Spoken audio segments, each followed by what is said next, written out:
আসামোলজি চেনেলটোলৈ আপোনালোক সকলোকে স্বাগতম জনাইছো। আজি ভিডিঅ'টোত বুৰঞ্জীৰ লগত জড়িত কেইটামান গুৰুত্বপূৰ্ণ প্ৰশ্নটো উল্লেখ কৰা হ'ল। ভিডিঅ'টোৰ প্ৰথম প্ৰশ্নটো হৈছে অশোকৰ মাতৃৰ নাম কি আছিল?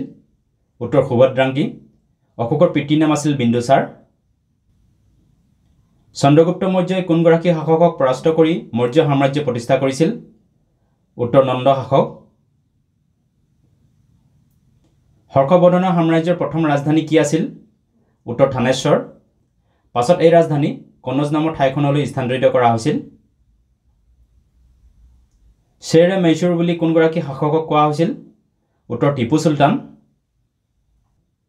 টিপু চুলতান মেইছুৰৰ শাসক আছিল। সেই সময়ত মেইছুৰৰ ৰাজধানী আছিল শ্ৰীৰংগপট্টম, বা বৰ্তমান এই ঠাইখনক শ্ৰীৰংগপট্টনা বুলি জনা যায়। এই ঠাইখন আছে বৰ্তমান কৰ্ণাটক ৰাজ্যত।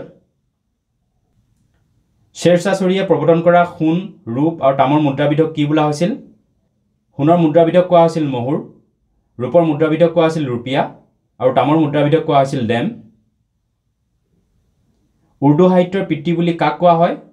উত্তৰ আমিৰ খুছৰু।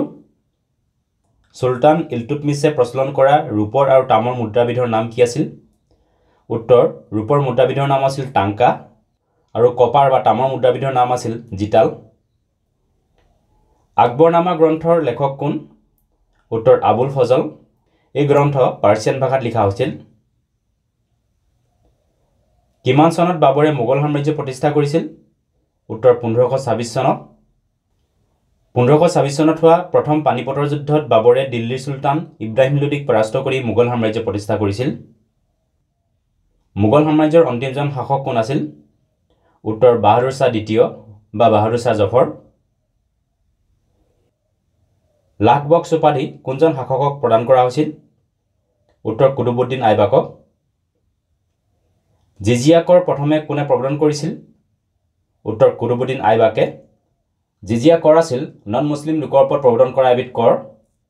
এই কৰ ব্যৱস্থাক আকবৰে উঠাই লৈছিল যদিও পাছত এই কৰ ব্যৱস্থাক পুনৰ ঔৰংজেবে প্ৰৱৰ্তন কৰে। মনচবদাৰী ব্যৱস্থা কোনে প্ৰচলন কৰিছিল? উত্তৰ আকবৰে। মোগল সাম্ৰাজ্যৰ দিনত সৈন্য প্ৰশাসনৰ প্ৰমুখজনক কি বোলা হৈছিল? উত্তৰ মীৰ বক্সী।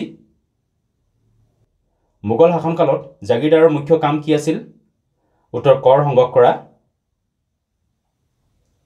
বুলন্দ দৰৱাজা কোনে নিৰ্মাণ কৰোৱাইছিল? উত্তৰ আকবৰে। বুলন্দ দৰৱাজা আকবৰে 1575 চনত নিৰ্মাণ কৰোৱাইছিল। এই বুলন্দ দৰৱাজা হৈছে ফাটেহপুৰ চিক্ৰীত থকা জামা মছজিদৰ প্ৰমুখ প্ৰৱেশদ্বাৰ। শ্বাহজাহানে কাৰ স্মৃতিত তাজমহল নিৰ্মাণ কৰোৱাইছিল? উত্তৰ মুমতাজ। মুমতাজ শ্বাহজাহানৰ পত্নী আছিল। জাহাংগীৰৰ পিতৃৰ নাম কি আছিল? উত্তৰ আকবৰ। দিল্লীত অৱস্থিত জামা মছজিদ কোনে নিৰ্মাণ কৰোৱাইছিল? উত্তৰ শ্বাহজাহানে। বিবি কা মকবৰা কাৰ স্মৃতিত নিৰ্মাণ কৰোৱা হৈছিল? উত্তৰ দিলৰাজ বানু বেগম। বিবি কা মকবৰা আজম শ্বাহে মাতৃ দিলৰাজ বানু বেগমৰ স্মৃতিত 1651 চনৰ পৰা 1661 চনৰ ভিতৰত নিৰ্মাণ কৰোৱাইছিল। দিলৰাজ বানু বেগম আছিল ঔৰংজেবৰ পত্নী। দ্বিতীয় মোগল সম্ৰাট কোন আছিল? উত্তৰ হুমায়ুন। হুমায়ুন আছিল বাবৰৰ পুত্ৰ। এইকেইটা আছিল অসমৰ বিভিন্ন প্ৰতিযোগিতামূলক পৰীক্ষাৰ কাৰণে গুৰুত্বপূৰ্ণ বুৰঞ্জীৰ লগত জড়িত উল্লেখযোগ্য প্ৰশ্ন উত্তৰ। ভিডিঅ'টো চোৱাৰ বাবে ধন্যবাদ। যদি ভিডিঅ'টো ভাল লাগিলে লাইক কৰিবলৈ, লগতে চেনেলটো ছাবস্ক্ৰাইব কৰিবলৈ অনুৰোধ জনালোঁ। ধন্যবাদ।